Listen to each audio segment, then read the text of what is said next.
Welcome back to the After Sermon. Thanks so much for joining us. I'm here with Eric Parks. Thanks so much for literally walking upstairs right after you taught.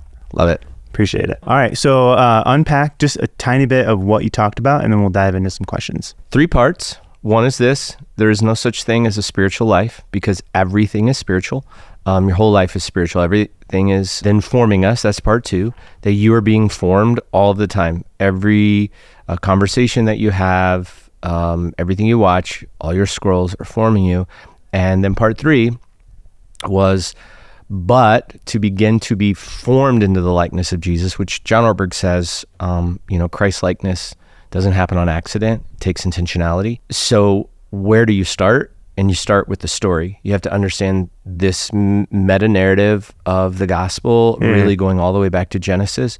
And so we unpack that whole story as the first step of understanding, like, how do I begin the journey, as Doug put it, from fan to follower? How do I go from someone who is being accidentally formed to intentionally formed into the likeness of Christ? So that was the message today. Wow. Well done. Thank you. Well done. It's kind of like you sat with this all week. Yeah, I was with it for like maybe 9 months. Maybe. Okay, so you talked about this idea, which I think is really a new concept for maybe a lot of people. All of life is spiritual. Yeah. How does that actually impact following Jesus day to day? Well, if we're honest, most of the way in which we live, if we're really honest, is that we see ourselves as permanent physical beings. I mean, we know where there's going to be an end, right? But the thing that matters most is this table right now, the job, all of our pursuits. And then we've had ingrained in us this whole ideology about success and achievement and hurry. And what I've come to fundamentally believe is that based on Jesus, the narrative, all of it, that we've got that upside down. We're just temporary physical beings. We are permanent spiritual beings. Like we are on the other side of this. There is more to this world than this world. And that's a really important concept because most of us probably, again, honestly, treat our lives in that way. We give most of our time to the physical stuff.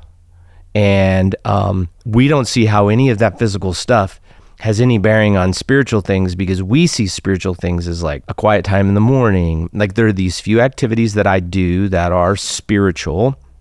And then the rest of life is just life. It's just like picking up my kids is spiritual. You mean to tell me that like going to work is spiritual? So then you talked also about this idea of like, we're all being formed. If all of life is spiritual, then we're all getting some sort of formation. Getting something. And yet, I think, especially based on what you've been unpacking, like so much of it can just be accidental. Yeah. How do we shift? Like, how do we look at our formation and make it intentional? Well, I mean, the reality is, John Ortberg says it this way: Christ, you don't fall into Christ likeness any more than you fall into physical fitness.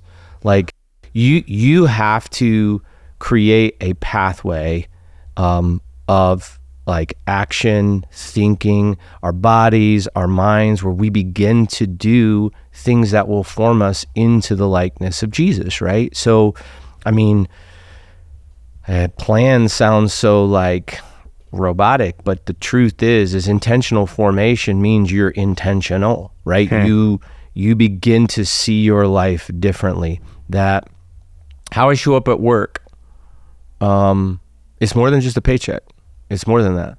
How I show up at the dining room table, it's more than just like feeding the kids and getting them off to bed. Our lives, it is all spiritual, but it must be intentional. Like for us to begin to carve out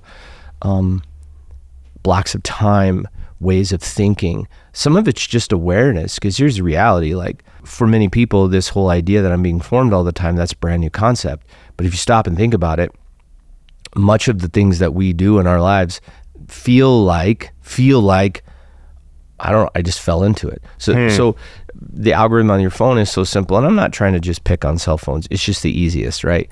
Yeah. Because it is really simple to just sit in that space and think, oh, I'm just avoiding being bored. But you're not.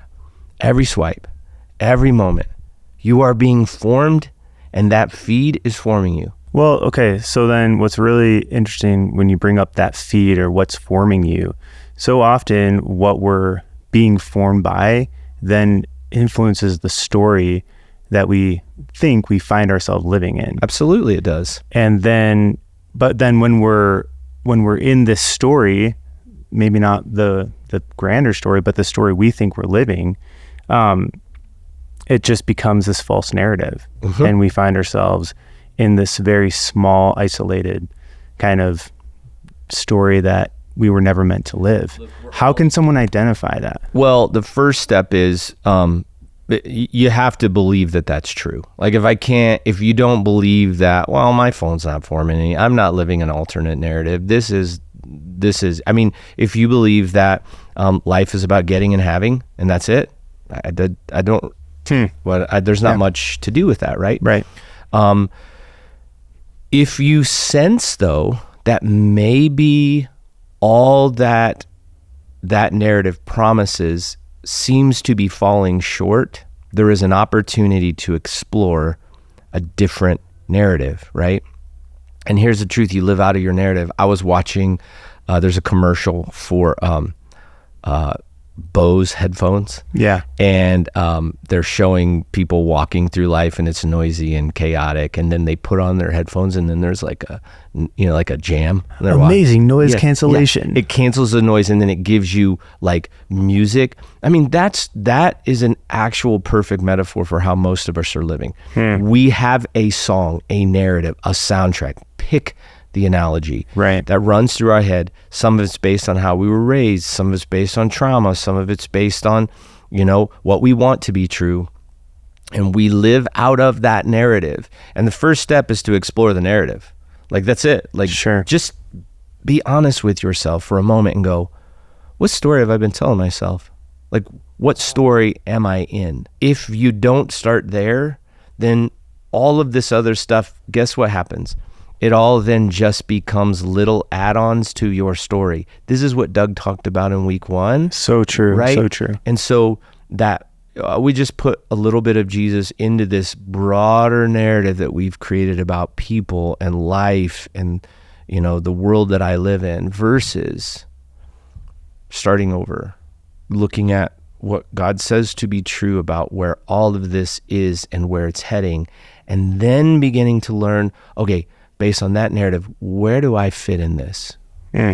That's incredible. Yeah, it's important. Thank you so much for taking the time just to help us get below the surface of, obviously is what's a really important message for not only our church, but I think for everyone watching.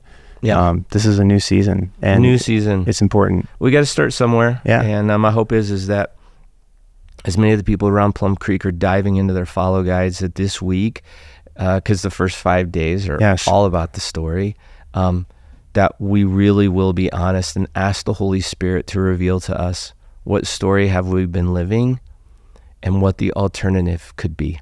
That's it for this episode of the After Sermon. Thanks so much for watching. If you want to watch the entire message that this conversation was based out of, head to our YouTube channel or subscribe to our podcast. Search Plum Creek wherever you get those and you'll find it. Thanks so much.